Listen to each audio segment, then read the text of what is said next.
መማር ያስቀብራል። ከባሻገር ክፍል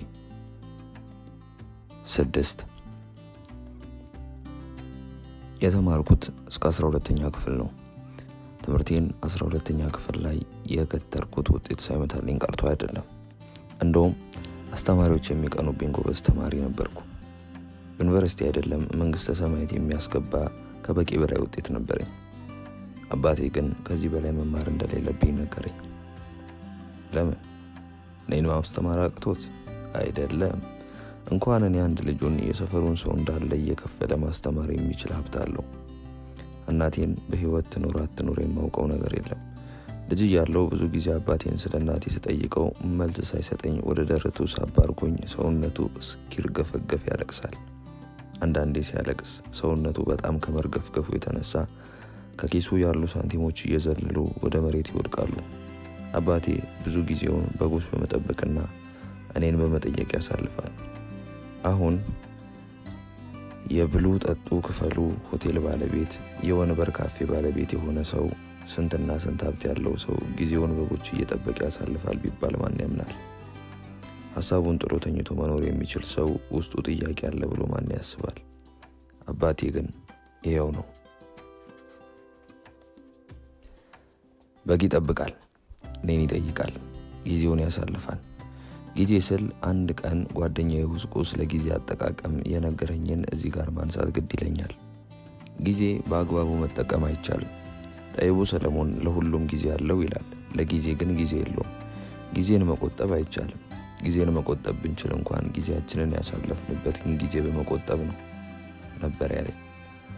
በቃ አባቴም ጊዜውን የሚያሳልፈው ጊዜ በማሳለፍ ነው መሰለኝ። ይሄው ታዲያ ነፍስ ካወቅኩ ወዲህ በጎች ይጠብቃል፣ እኔን ይጠይቃል። ታዲያ ሁሌ ግርም የሚለኝ አንድ ጸባይ አለው። ሰውን በስሙ ከጠራ በኋላ አቤት ሲሉት ስም ተኮር የሆነ እርግማን የሚያዥጎደጉደው ነገር አለ። እርግማኑ ከአፍ ወጥቶ ጆሮ ጋር ሲደርስ አቅሙን አጥቶ ምርቃት ይሆናል መሰለኝ። በዚህ ጉዳይ አንድም ሰው ሲቀየመው አይቼ አላውቅም። እንደውም ተረጋሚዎቹ በሳቅ ፍርስ ይሉለታል። ታዲያ በቀደም ለታ ትንሽ አመም አድርጎኝ ከአባቴ ጋር ወደ ወይዘሮ ሰላም ቤት ሄድን። ወይዘሮ ሰላም በሰፈራችን ውስጥ የተፈሩ የተከበሩ በእጃቸው ፈውስን ይዞ የሚኖሩ የልምድ ሐኪም ናቸው። ለነገሩ የልምድ ሐኪም ይባላሉ እንጂ የተማሩ ሐኪሞች ገንዘብ አግኝተውበት መፍትሄ ያጡለትን ህመምተኛ የሚፈውሱ ሰው ናቸው። እኔ ደግሞ ሰፈራቸው ለጉድ ነው። አይን ጥሎኝ ቀና ብዬ ያየኋቸው እንደው ክው ነው የሚለው። ታዲያ በቀደም አባቴ ትንሽ ህመም አድርጎኝ ትኩሳት ቢጤ ሰውነቴ ላይ ላባ አርከፍክፎብኝ ሲያይ ወደ እሳቸው ቤት ይዞኝ ሄደ። የቤታቸው በር ተዘግቶ ነበር። ከውጭ ግን አልተቀረቀረም ወይም አልተቆለፈም። ድምፁን ከፍ አድርጎ ቤቶች አለ አባቴ። ከውስጥ የሚሰማ ድምፅ የለም። በድጋሚ በሩን ግማሽ እንደማንኳኳት ግማሽ እንደመግባት ገርበብ አድርጎ እዚህ ቤቶች አለ። ከፍቶ መግባት እኮ ነው የቀረው። አረ እንደውም ግማሽ አካሉ ቤት ውስጥ ነው፣ እግሩ ብቻ ነው ውጭ የቀረው። እዚህ ቤቶች። አሁንም ከቤት ውስጥ የሚሰማ ድምፅ የለም። ወደ እኔ ዞሮ ቤት ውስጥ ሰው የለም መሰለኝ ካለኝ በኋላ ከቤት ውስጥ ድምፅ ተሰማው መሰለኝ። መለስ ብሎ ከቀድሞ ከፍ ባለ ድምፅ እትዬ ሰላም ብሎ ተጣራ። አቤት አሉ እንቅልፍ ውስጥ የከረመ በሚመስል ድምፅ። ሰላሚን ሳውትና እንዴት አመሹ ብሏቸው በሩን ከፍቶ ቢገባስ አቤት ድንጋጤ። በቆንቁበት ተቀምጬ ቀረው። ህመሜ ለቀቀኝ። ትኩሳቴ ብን ብሎ ጠፋ። በጣም የገረመኝ ደግሞ ወይዘሮ ሰላም የሰጡት ምላሽ ነው። ሰው እንዴት ሲረገም ይስቃል፣ ለዛውም ሰላሙን ይንሳው በሚል ከባድ እርግማን። አይገርሙ? ሳቁለት። አቦ ሰላማችሁ ይብዛ።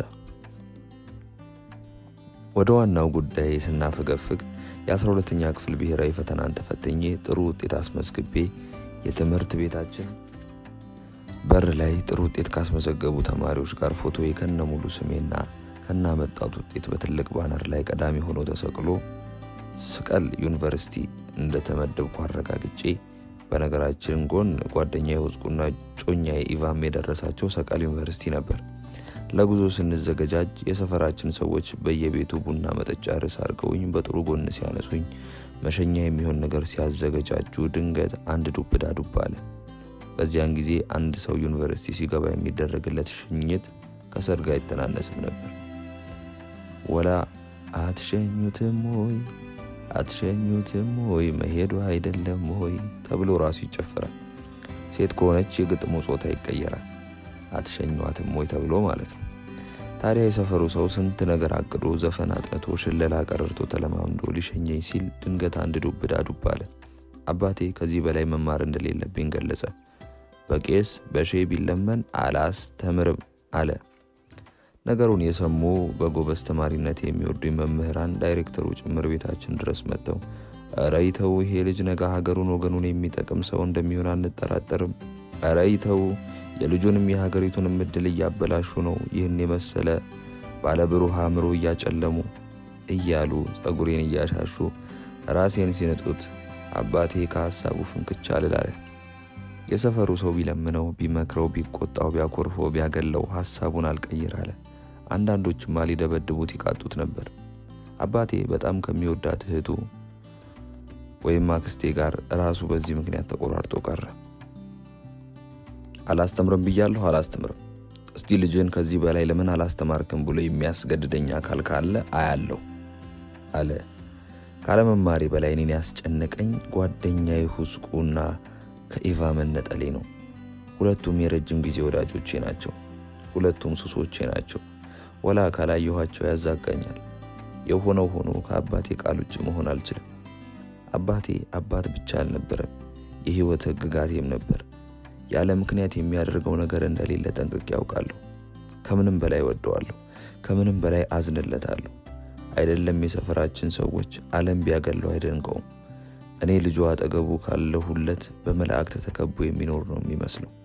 አንድ ብሆንም አይኑ ስር ከዓለም ህዝብ የበዛሁ ነኝ። በስስት ነው የሚታየኝ። ሲያስነጥሰኝ ካየ ምን ሆንክብኝ ብሎ እንደሚያለቅስ ያደርገዋል። ይራራልኛል። ለአይኑ ቆብ እቀርባለሁ። ስለ አባቴ የማላውቀው አንድ ነገር ብቻ ነው ብል ማጋነን አይሆንብኝም። አባቴ ሳውቀው ጀምሮ ያለቅሳል። ከኔ ተደብቆ ያለቅሳል። ስለ እናቴ ስጠይቀው ያለቅሳል። ትኩር ብሎ ሲያየኝ ያለቅሳል። ሳለቅስ ካየኝ ያለቅሳል። በደስታ ተፍነቅንቄ ስስቅ ፊቱ በብርሃን ይሞላል። ጥርሶቹ ፈገግታ ያዘንባሉ። አይኖቹ ግን በትዝታ ቡዝዝ ይላሉ፣ እንባ ያግታሉ። የምሩን እየሳቀ አምርሮ ያለቅሳል። ድምፅ አጥፍቶ ተደብቆኝ ሲያለቅስ ከደረስኩበት ድምፅ አውጥቶ ያለቅሳል። ለምን እንደሚያለቅስ ስጠይቀው ያለቅሳል። አንድም ቀን ግን የሚያለቅስበትን ምክንያት ነግሮኝ አያውቅም። ምናልባት የአባቴ አይኖች የተፈጠሩት ለማየት ሳይሆን ለማልቀስ ይሆናል። ታዲያ በዚህ ሁሉ እንባው መሃል እኔን ጥርስ በጥርስ አድርጎ ነው ያሳደገኝ። ለእኔ ሳቅ ሲፈጥር ነው የኖረው። ምኞቱ ሁሉ እኔን ደስተኛ ማድረግ ነው። በመስጂድም በመቅደስም የምመላለስበትን ነፃነት ሰጥቶ ነው ያሳደገኝ። ደግነቱ ልጅ እያለሁ ተወልጄ ያደግኩበት ማህበረሰብ ህግ ቢያበዛም ህጉን ያበጀበት መንገድ የነፃነትና የፍቅር ነበር። ትዝ ይለኛል ክርስቶስ የተሰቀለበትን መስቀል የሚያህል መስቀል አንገቴ ላይ አንጠልጥዬ አልፈኪ መስጊድ ቁርአን ስቀራ የሚጠይቀኝ ሰው አልነበረ። እኔ ብቻ አይደለሁም። ብዙ የሰፈራችን ክርስቲያኖች ክራቸውን ሳይበጥሱ መስቀላቸውን ከልብሳቸው ውስጥ ሳይደብቁ አልፈኪ መስጊድ ውስጥ ቁርአን ይቀሩ ነበር።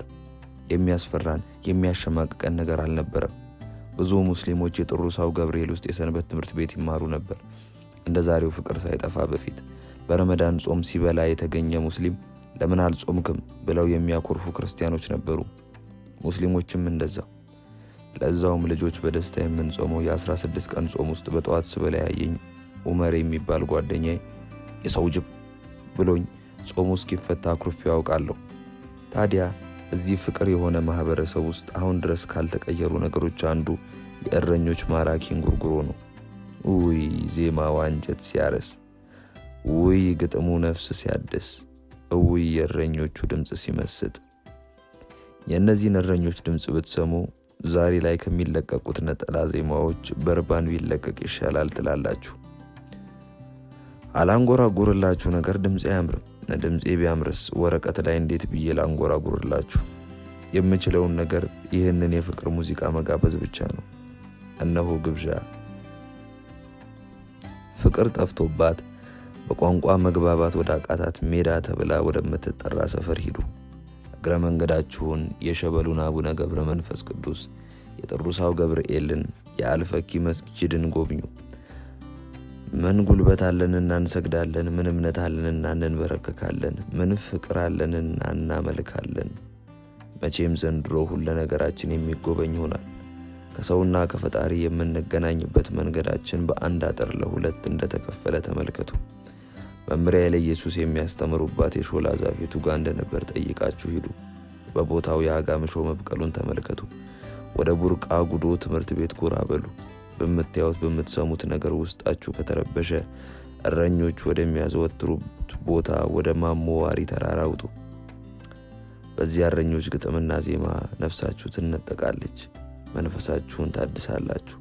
መሸኛ የሆናችሁ ዘንድ እረኞች ከሚያዜሙት ውስጥ ቀንጭቤ መንታ ግጥም ልጋብዛችሁ። ሙሉውን እዛ ስትደርሱ ታደምጡታላችሁ። ወይ መካ ላይ ልምጣ ወይኔ ጎሎጎታ፣ ፍቅር የትም አለ ሳይወስነው ቦታ። ለዚህ እኮ ነው ጓደኛዬ ሁስቁ ከብቶች ብቻ ሳይሆን ታሪክን ጠብቆ ያቆዩልን እረኞች ናቸው የሚለው። ወደ አባቴ ልመልሳችሁ። አባቴ በሐዘን ውስጥ የኔን ደስታ ማየት የሚያስደስተው ሰው ነው። በልቼ የምጠግብ ጠጥቼ የምረካ ለብሼ የሚሞቀኝ አይመስለው።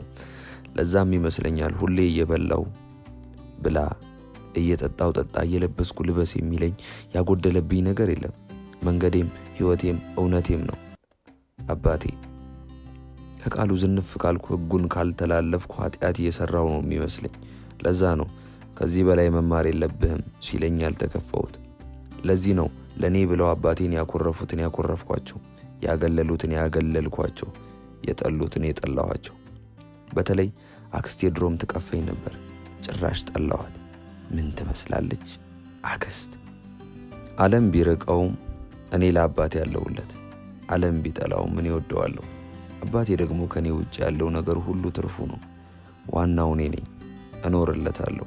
እንደውም አንዳንዴ የሆነ ድግስ የደገስኩ አስመስዬ በእኔ ምክንያት አባቴን ለተቀየሙት ሰዎች በዚህ ቀን በቤቴ ባዘጋጀሁት የምሳ ግብዣ ላይ ተገኝታችሁ የደስታ የተካፋይ እንድትሆኑ በክብር ጋብዤዎታለሁ። ሰዓት መቼም የምሳ ግብዣ ከሌሊቱ 7 ሰዓት አይሆንም፣ ምሳ ሰዓት ይምጡ የሚል ጽሑፍ ባለው የጥሪ ወረቀት እጠራቸዋለሁ። ድግስ ግብዣ ተብለው መቼም አይቀሩ። ከዛ ለአንድ ቀን ግቢ የሚያድር ትልቅ በሬ ተከራይቼ የጥሪ ካርዱ ላይ ከተጠቀሰው ቀን ቀደም ብዬ ውጪ በር ላይ አስሬ አውለዋለሁ። ከተጠሩት ውስጥ ድግስ ሰላዮች አይጠፉም። ገና ድግሱ ሳይደገስ በሬው መታሰሩን አይተው መታረዱን የሚገምቱ። እንዴት ያለ በሬ እንደጣለ ብታዩ ሲል አንደኛው። ትልቅ ነው ይላል ሌላኛው። መንግስት የሚያህል በሬ ነው የጣለው ብለው ሲያጋንኑ፣ በእውነቱ ያን የሚያህል በሬ ከመጣል መንግስትን መጣል ይቀላል እየተባባሉ ቅድመ ማስጎምዣቸውን ሲያንጋልሉ ቀኑ ይደርሳል። ሁሉም ተጋባዥ ከነቁርሱ ደርቦ ሊበላ ከቤቱ ባዶ ሆዱን ወጥቶ በቤቴ ይሰበሰባሉ። ግማሾቹ ዙሪያ ገባውን ይቃኛሉ። ምንም ነገር የለም። ግማሹ አፉን ከድኖ በአፍንጫው አየር እየማገ ዙሪያ ገባውን ይቃኛል። የወጥ ሽታ ኬት ይምጣ። በዚህ ጊዜ ወደ ተሰበሰቡት ቀረብ ብዬ ለ2 ሰዓት ያህል የመክፈቻ ንግግር አድርጋለሁ። ሆዳቸው እየጮኸ አላስወራ ይለኛል። ብዙ አይነት የሆድ ጩኸት ይሰማኛል። ሚያው የሚል እንደ ድመት አሁንም የሚጮህ የሆድ ድምፅ፣ ድቅድቅድቅድቅ የሚል የሆድ ድምፅ፣ የሚል የሆድ ድምፅ፣ ሆድ የሚበላ የሆድ ድምፅ፣ ሆደ ሰፊ የሚያደርግ የሆድ ድምፅ፣ ሆደ ባሻ የሚያደርግ የሆድ ድምፅ፣ አፍ አውጥቶ ሁሉም ቢናገሩት ሆድ ባዶ ይቀራል የሚል የሆድ ድምፅ። የትየለሌ የሆድ ድምፆችን እየተንጫጩ ሲያስቸግሩኝ እንዲህ ብዬ ንግግሬን እጀምራለሁ። ከአባቴ በላይ ስለኔ የምትቆረቆሩ ስለኔ የምትኖሩ ይመስላችኋል? ተባብራችሁ አባቴን ታቆርፉታላችሁ እንዴ? ለምቦጫ ሙላ ብዬ የአባቴን ተቀያሚዎች የሚያስቀይም የሐሳብ ንድፍ እያወጣው ከራሴ ጋር አወራለሁ። በአባቴም አቀል የለም። አይደለም ትምህርቴን እስትንፋሴን አቋርጥ ቢለኝ ሳልከፋ አቋርጥለታለሁ። አባቴ ደግሞ እኔን የሚጎዳ ነገር አያደርግም። ለዛ ነው ትምህርቴን እንዳቋርጥ ሲነግረኝ ያልተከፋሁት።